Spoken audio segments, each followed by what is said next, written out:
Students, in today's video we will discuss about vector product or cross product. Vectors can be multiplied in two ways. One is called scalar product and the other is known as vector product.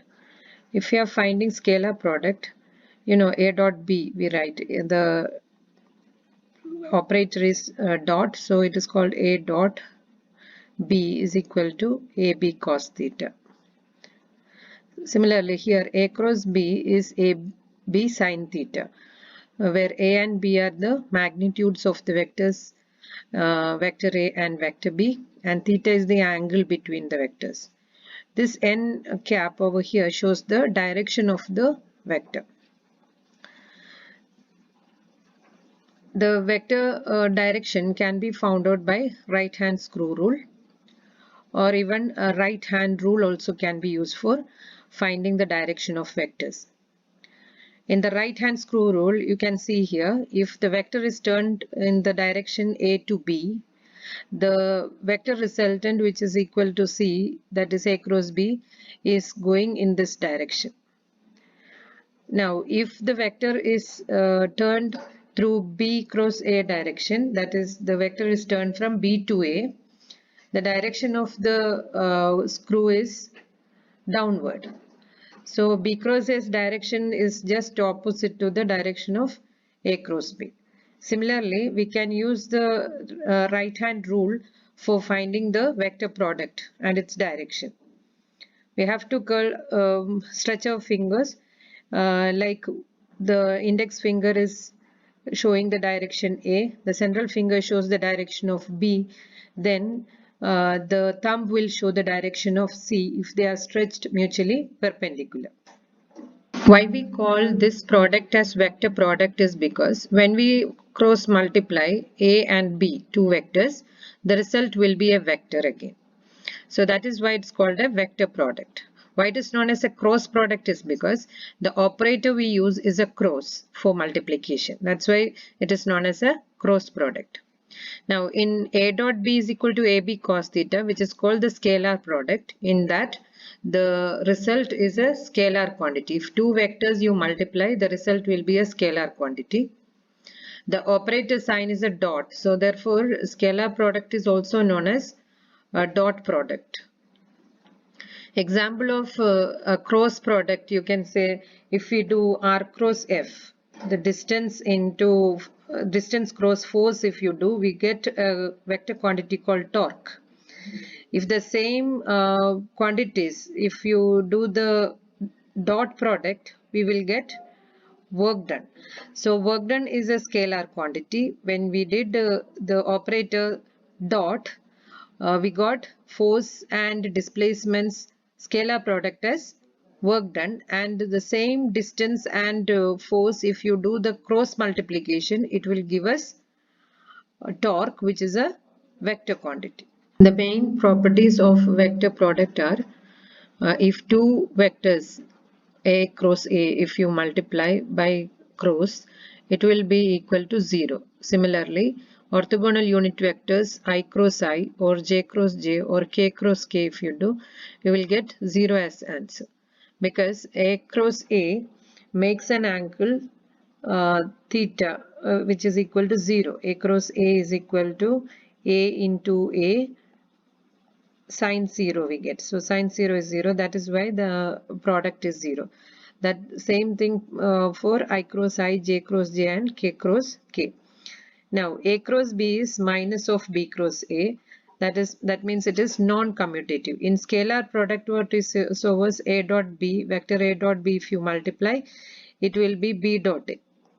That means there is commutative property holding good in the dot product. But here a cross b is not equal to b cross a, but it is equal to minus of b cross a. That means it is non-commutative.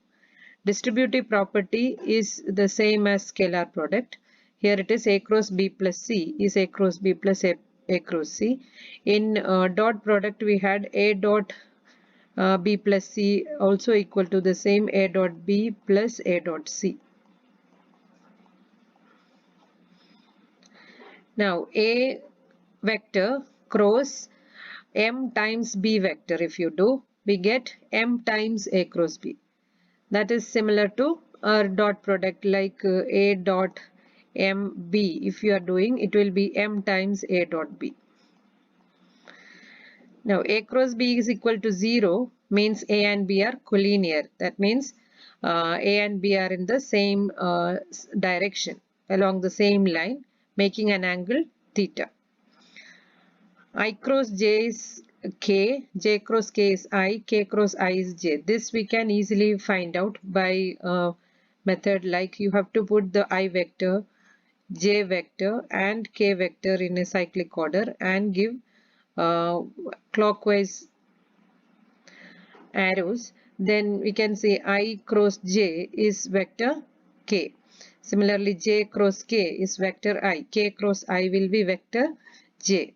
If you go in the reverse order, we get the negative vector of each. I cross K is minus J. K cross J is minus I. J cross I is minus K. Now, vector multiplication can be easily done with the help of the method called determinants. For that, what we have to do is, as in this example, if A is A1i, A2j, A3k, B is B1i plus B2j plus B3k, then when we write A cross B, what you have to do is first row of this matrix we have to write I, J, K. Then the first vector, the coefficient of the first vector, that is A's A vectors I vector coefficient, that we will write below I, that is A1. J vector coefficient below that we will write A2.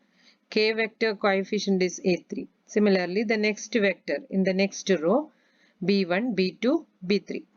Now, how we have to multiply this is, while you do the I vector multiplication, the column and the row which carries I we have to close, and we will multiply from left top to right bottom, that is A2 B3, see A2 B3, minus from the right top to left bottom, that is A2 A3 B2, see here A3 B2.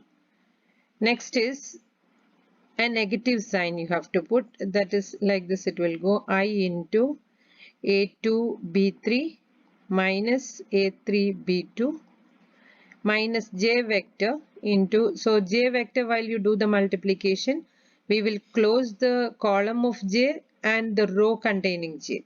So it will be like A1 B3 minus A3 B1. Next term is a positive term. The next vector is K. Then at that time we will close the column of K and the row of K. So remaining is A1 B2 minus A2 B1. In this question, we will find the vector product of two vectors. That is, A is equal to 4i minus 3j plus 5k and B is equal to minus 3i plus 2j minus 5k by the method of determinants. And we will even compare the result with the scalar product. Okay, so we will write A cross B. That is equal to I, jk is the first row of the matrix. Then we will write A's coefficients, that is 4 minus 3 plus 5. Then B's coefficient, that is minus 3, 2 and minus 5. Now the multiplication should be done like this, I cap into the column which contains I and the row which contains I you have to close, and you multiply from left top to right bottom, that is minus 3 into minus 5, that is plus 15, minus 5 into 2, that is 10, minus j cap into, then we will close the j column and the j's row, then it is 4 into minus 5, that is minus 20, minus 5 into minus 3, that is minus 15, plus k cap into k's column you have to close as well as k row. So 4 into 2 is 8, minus 3 into minus 3, it is plus 9. So the result is 5 I cap minus, this is minus 20 plus 15. That means minus 5. Outside there is a minus. So this is plus 5J cap minus 1K cap. So that is the result of A cross B. Now we will see what is B cross A will be. B cross A is, when we do B cross A, same method has to be repeated, but first vector is B. So we will write B's coefficient minus 3, 2, minus 5, and then A's coefficient, that is 4, minus 3, 5. We will repeat the same, that is I cap into 2 into 5, that is 10, minus 5 into minus 3, that is 15, minus J cap into minus 3 into 5, that is minus 15, minus 5 into 4, that is minus 20, plus K cap into minus 3 into minus 3, that is 9, minus 2 into 4, that is 8. So the result is minus 5I cap minus, this is minus 15 plus 20, that means 5. Outside there is a minus, so it is 5J cap plus K cap.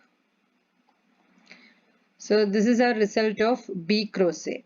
So if you take the minus out, this will give us 5I cap plus 5J cap minus K cap, which is the result of A cross B. So what we got it, this is equal to minus of A cross B. So when we did B cross A, we got minus of A cross B in direction. Now if you do the dot product of these same vectors A dot B, what we have to do is 4I should be multiplied with minus 3I. So that will give us minus 12. Then minus 3J should be multiplied with plus 2J. Minus 3 into plus 2. That means it is minus 6. Then 5K has to be multiplied with minus 5K. That means it will be minus 25. The result is minus 43. So it's just a number. It doesn't have any direction. So this is a scalar quantity. But here and here we got vector products. So cross product is a vector product. Scalar product is a dot product is a scalar product.